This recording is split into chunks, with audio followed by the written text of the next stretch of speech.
lahat, narito ang update ukol sa minomonitor natin na si Bagyong Nando at sa maging lagay ng panahon sa susunod na 24 oras. Patuloy pa rin binabaybay ni Bagyong Nando yung karagatan at patuloy pa rin po itong nag-i-intensify.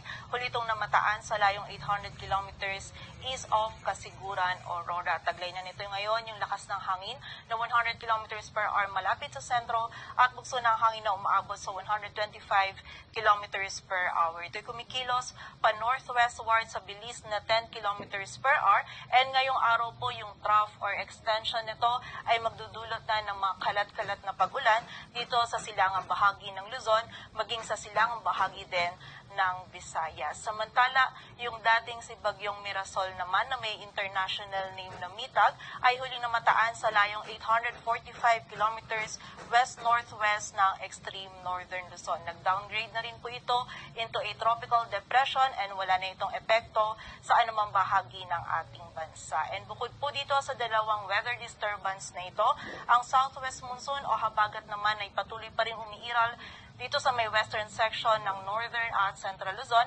maging sa bahagi din ng southern Luzon at Visayas, kung saan ngayong araw ay magdadala din po ito ng mga kalat-kalat na pag-ulan, lalong-lalo na dito sa may western section ng central Luzon, maging dito rin sa malaking bahagi ng southern Luzon. Kaya naman po doble ingat pa rin sa ating mga kababayan sa posibilidad ng mga pagbaha at pagguho ng lupa.